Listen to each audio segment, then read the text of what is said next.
家好，我是悠悠。首先呢，欢迎大家回到我的频道。然后我是一个住在泰国的台湾人。今天又是一个简记厨房小教室的单元。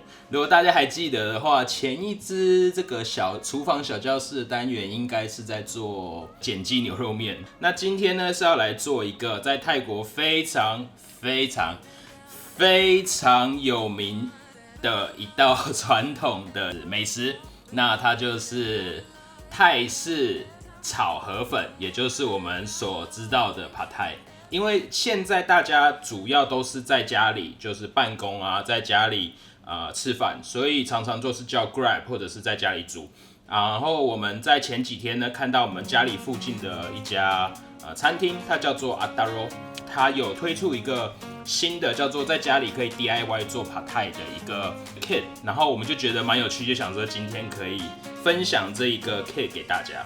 里面有一个大的这个餐盒，它有一个很大的餐盒，然后有一个中的餐盒，跟它有放一些蔬菜，然后还有一些 lime 在里面，然后还有一个 sauce box， 然后它在里面也有附一个 DIY， 就是叫你怎么帮助你说要先放什么再放什么的。那今天就想说带着大家跟着我一起来做做看，看我能不能做出好吃的 Pad Thai。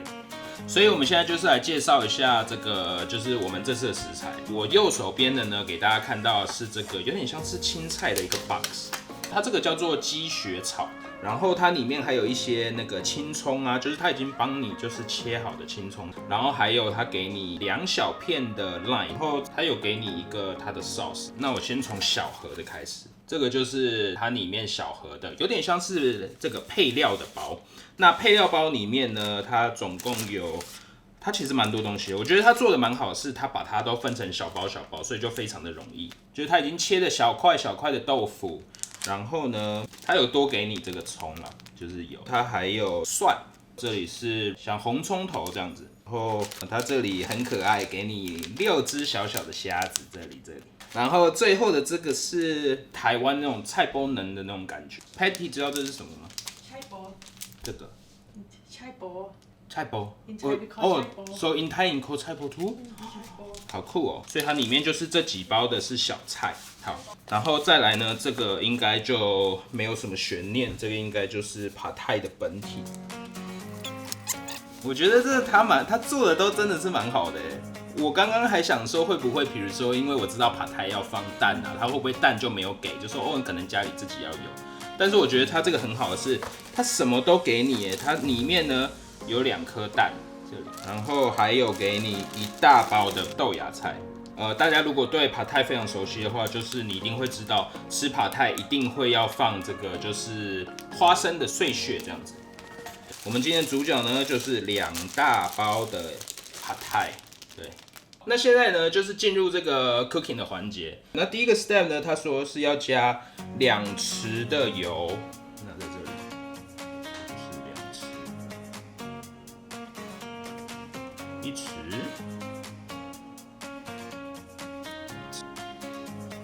首先第一步呢，是你要把，然后呢，现在就是。哇，好香哦！然后当你觉得差不多的时候呢，你就可以把它的这个Pad Thai的 noodle 放进来。然后因为今天是2人份，所以我就把2人份的这个 noodle 都放进来。然后放进来之后呢，要加一点点水，不然会太干。所以这里有水加进来。然后当你看到它这个面条呢已经开始有一点软的时候呢，你可以加一下它的这个酱。那 Pad Thai sauce 呢也是加个2匙。好，这样很好 ，good， very good。好，那接下来呢是要放这个豆腐，那这就是有点像是你这个Pad Thai里面的小菜，我这边放进来。然后如果在煮的同时呢，你觉得可能它的 sauce 可以再多放一点的话，你就在自己个人的斟酌就可以。然后再来呢，是Pad Thai呢都会加蛋，然后在打之前呢，要先把 noodle 放到左边，然后把蛋打在右边，这样。好，来，颗蛋。如果是2个人的话，就打2颗蛋；1个人的话，1颗蛋就可以，没关系。然后蛋其实是看个人，但是呢，我们通常做这个呢是把它有点像是用成 scramble egg 的感觉。好了之后呢，就把这个面跟蛋就是混合在一起，用这个 sukiyaki 的 pot 来煮。很好的好处就是它的火来得非常的大。但是不好呢，就是有的时候太大呢，又有点难可以控制。然后接下来呢是放这个是虾子，然后虾子其实很好的是有点像是已经煮好了，所以其实说真的只要把它放进去加热一下下就可以了。最后面也要放这个豆芽菜，它豆芽菜也是给的很多的。然后其实，在做这个 Pad Thai 的时候，是看你怎么做。像我有看到说，像这一次在 Ataro， 他是说面你要先放下去，然后就跟着大家一起煮啊之类的。但是我有看到其他人是，有一些 chef 他的说法是面最后才放，所以我觉得应该是看不同的煮的方式吧。Very good。那这个 last but not least 就是把一些青菜放下去。那我们待会呢就差不多，然后我们就整理一下子，然后呢我们把它装盘，我们就来吃一下，看这个味道怎么样。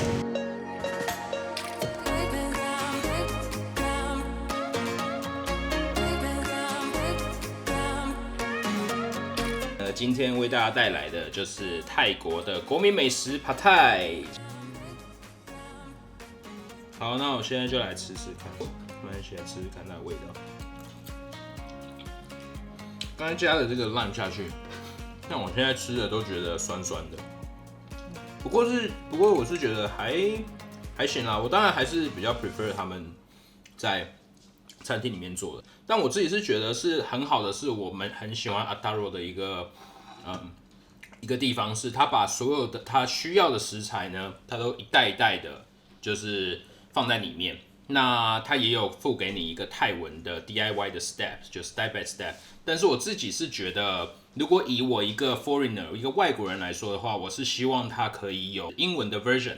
我很喜欢是它的就是虾子啊，其实已经帮你处理好，所以这就是如果在家里煮的话，就会非常容易，你就把东西放进去，然后煮。这很快就可以煮好，像我煮差不多也是10-15分钟就煮好了。所以我觉得我们这一次呢，在家里 DIY 这个做Pad Thai呢就成功。